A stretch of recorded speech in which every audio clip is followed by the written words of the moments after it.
Los saludamos, hermanos, deseando que Dios les bendiga. Vamos a continuar con nuestra lectura de la primera epístola del apóstol Pablo a los tesalonicenses. Ya vamos a ver la parte final, la cual está llena de una serie de instrucciones. Vamos a ver el versículo 12 que dice, del capítulo 5, que dice: Os rogamos, hermanos, que reconozcáis a los que trabajan entre vosotros y os presiden en el Señor y os amonestan, y que los tengáis en mucha estima y amor por causa de su obra. Tened paz entre vosotros. Notemos entonces la forma de instrucción de este versículo. Os rogamos, hermanos, que reconozcáis a los que trabajan entre vosotros. Es importante que veamos lo que es una instrucción, porque en esta parte final de la epístola, el apóstol cierra, como decíamos, con una batería de instrucciones cortas y precisas. Pero ¿cuál es la importancia de esas instrucciones? Vamos a recordar primero que en los versículos anteriores a este, el apóstol había terminado de dar la enseñanza doctrinal sobre el día del Señor y sobre los que duermen en Cristo. Pero después de dar esa enseñanza, el apóstol concluyó esa doctrina con una instrucción y les dijo: por lo cual, animaos unos a otros y edificaos unos a otros, así como lo hacéis. Así que por medio de la enseñanza, la iglesia puede entender la verdad, pero por medio de la instrucción, la iglesia conoce lo que debe de hacer por esa verdad que ha recibido. Entonces vemos que hay dos aspectos importantes: la enseñanza y la instrucción. La enseñanza tiene que ver con la comprensión de la doctrina, pero la instrucción tiene que ver con la aplicación, con lo que debemos hacer en virtud de aquella enseñanza. La doctrina bíblica debe resultar en cambios en nuestra forma de vida, y esos cambios los vamos logrando porque esas instrucciones precisas nos son dadas por la misma Biblia. Es como si el apóstol Pablo nos dijera: como ya tienen esta enseñanza, ahora deben hacer esto y aquello. Así que una parte de nuestra fe está relacionada con entender las doctrinas del Evangelio, pero la otra parte de nuestra fe está relacionada con nuestro hacer. La enseñanza es para aprender, la instrucción es para hacer. Solo de esta manera, con estos dos aspectos de la fe cristiana, solo así la fe que tenemos es perfeccionada.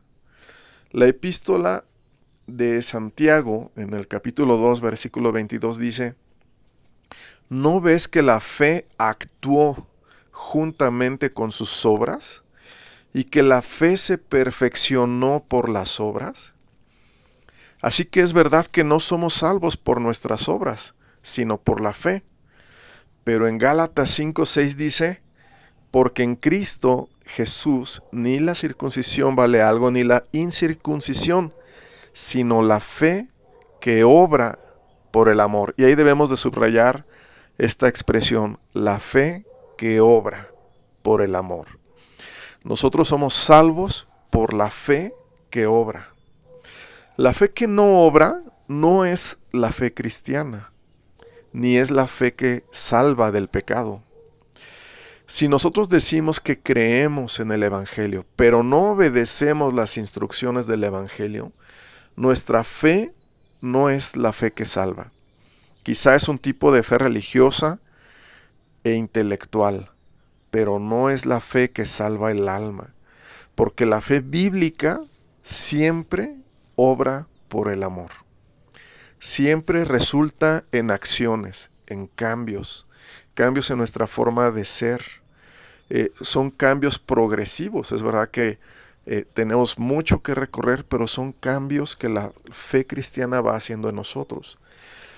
Así que siempre que escuchemos una enseñanza bíblica, debemos orar y preguntarnos: ¿cómo debo aplicar esa enseñanza a mi vida? ¿Cuáles son las instrucciones que debo seguir? Porque esa es la fe verdadera, la que actúa juntamente con el entendimiento.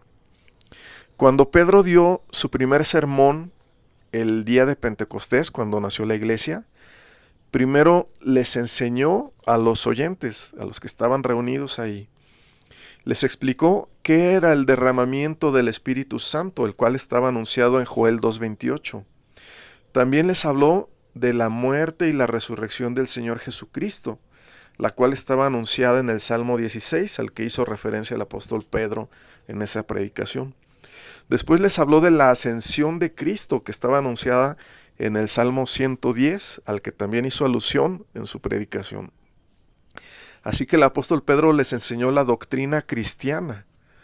Pero una vez que el pueblo de Israel y las personas de otros lugares que estaban ahí recibieron esa enseñanza, ellos mismos preguntaron. Dice la Biblia en Hechos 2:37, dijeron a Pedro y a los otros apóstoles, varones hermanos, ¿qué haremos? ¿Qué haremos? En esos oyentes había una fe verdadera. Habían recibido la enseñanza y ahora pedían recibir la instrucción.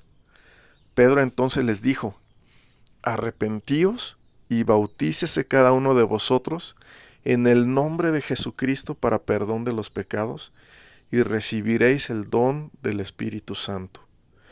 Entonces, Hechos 2:41 dice que los que recibieron su palabra fueron bautizados y se añadieron aquel día como 3,000 personas. Aquí vemos que había una fe verdadera en la primera iglesia.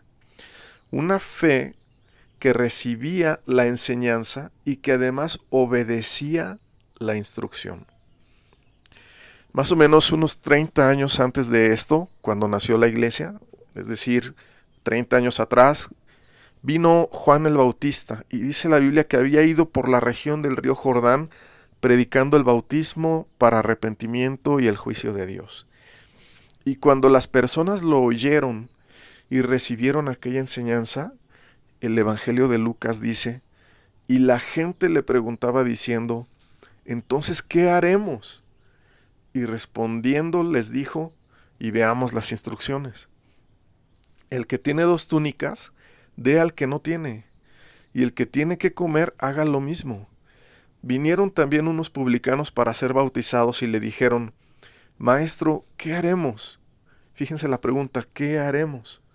Él les dijo, no exijáis más de lo que os está ordenado. También le preguntaron unos soldados diciendo, ¿y nosotros qué haremos? Y les dijo, no hagáis extorsión a nadie, ni calumniéis, y contentaos con vuestro salario. Esto es porque la fe verdadera siempre va acompañada de instrucciones y de obras específicas.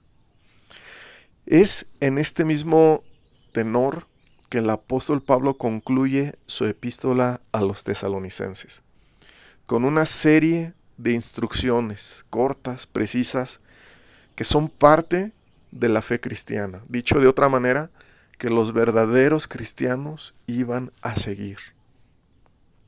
Y la primera de estas instrucciones fue esta. Os rogamos, hermanos, que reconozcáis a los que trabajan entre vosotros y os presiden en el Señor y os amonestan, y que los tengáis en mucha estima y amor por causa de su obra. Tened paz entre vosotros. No vamos a comentar hoy este versículo ni el resto de las instrucciones precisas que dio el apóstol Pablo a los tesalonicenses, sino más bien vamos a preguntarnos si tenemos la fe verdadera, la fe que salva, la fe que es completa, la cual se muestra por sus obras. Si tenemos esa fe que nos lleva a decir al Señor en oración, Señor, ¿qué haré? ¿Qué debo de hacer? ¿Cómo debo de cambiar? Si digo que soy cristiano y no me quiero bautizar, ¿es mi fe verdadera? Si ya me bauticé pero no quiero obedecer las instrucciones bíblicas de santificación, o a veces ni siquiera las quiero escuchar, ¿es mi fe verdadera? Solo la fe que nos mueve a rendirnos a Cristo para obedecerle, esa es la fe que salva, es la fe verdadera. Proverbios 10:17 dice, y con esto vamos a concluir, Camino a la vida es guardar la instrucción, pero quien desecha la reprensión yerra. Antes de ver las instrucciones que el apóstol Pablo dio a la iglesia de los tesalonicenses, vamos a aprovechar este momento para rendirnos ante el Señor Jesucristo con toda la intención y con toda la decisión de obedecerles. Que Dios les bendiga.